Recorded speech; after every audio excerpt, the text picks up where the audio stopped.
Hello friends, welcome to my channel Sheetal's kitchen Gujarati.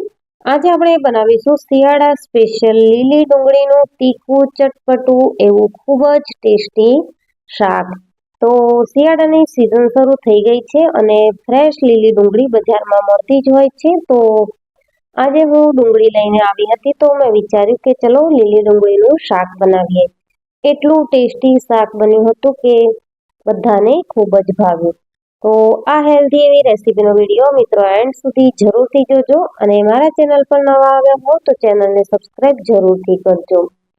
લીલી ડુંગળીનું શાક બનાવવા માટે અહીંયા મેં 500 ગ્રામ જેટલી લીલી ડુંગળીને કટ કરી લીધી છે. સાથે જ 2 નંગ ટમેટાને ચોપરમાં ચોપ કરી લીધા છે અને આદુ, મરચાં અને લસણની આપણે પેસ્ટ વાટી લઈશું. સાથે જ શાકને ગ્રેવી બનાવવા માટે આપણે 2 થી 3 ચમચી જેટલી સેવને મેં મિક્સર જારમાં ક્રશ કરી લીધી છે. તમે કોઈ પણ ઘરમાં રહેલી સેવ લઈ શકો છો અને સેવ ન લેવી હોય તો તમે બેસન પણ લઈ શકો છો.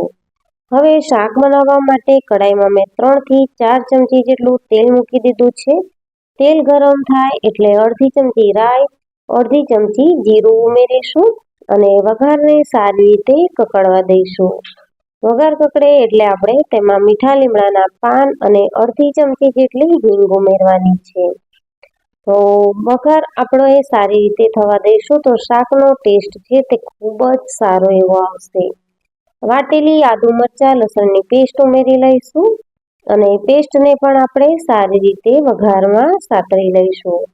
અડધી ચમચી જેટલો હળદર પાવડર ઉમેરી દઈશું અને સાથે જ આપણે જે ચોપ કરીને ટમેટા રાખ્યા છે તે ઉમેરી લેવાના છે.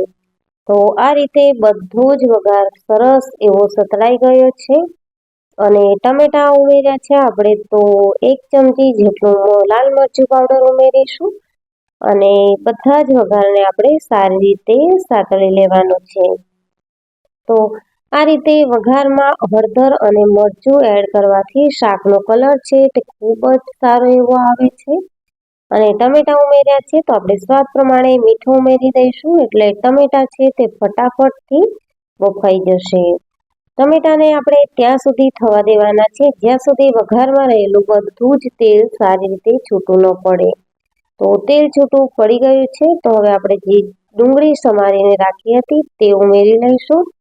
અહીંયા મેં ડુંગળીનો વ્હાઈટ અને ગ્રીન બંને પાર્ટને મિક્સમાં સમારી લીધા છે અને આ શાક ખાવામાં ખૂબ જ ટેસ્ટી એવું લાગે છે મિત્રો. તો તમે પણ આ શાકની રેસીપી જરૂરથી ટ્રાય કરજો.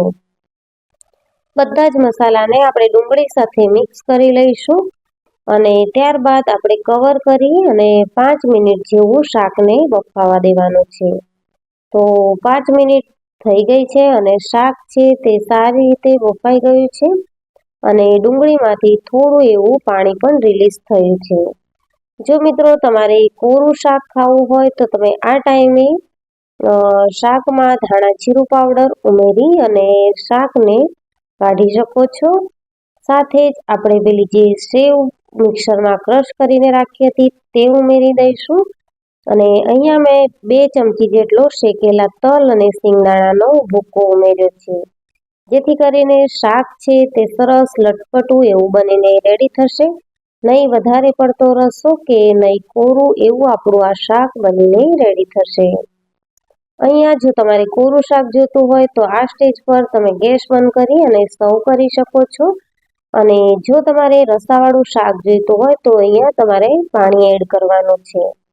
તો મારે એકદમ કોરું નહીં અને વધારે પડતું રસાવાળું નહીં એ ટાઈપનું શાક બનાવવું હતું તો મેં અહીંયા અડધા ગ્લાસ જેટલું પાણી ઉમેરી લીધું છે.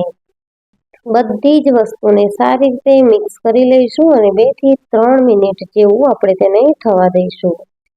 2 થી 3 મિનિટ થઈ ગઈ છે અને શાક આપણું બનીને રેડી છે. તો મિત્રો તમે જોઈ શકો છો કે શાકમાં વધારે પડતો રસો પણ નથી અને સાવ કોરું પણ નથી. તો આ રીતે આપણે સુપર ટેસ્ટી એવું લીલી ડુંગળીનું શાક બનાવીને રેડી કરી લીધું છે. તમે પણ આ રેસીપી જરૂરથી ટ્રાય કરજો અને મને કમેન્ટ સેક્શનમાં જણાવજો કે તમને આ રેસીપી કેવી લાગી. જો રેસીપી વિડીયો ગમે હોય તો વિડીયોને લાઈક કરજો, શેર કરજો અને મારા ચેનલને સબસ્ક્રાઇબ જરૂરથી કરજો. Thank you. મળીશું આગલી રેસીપી.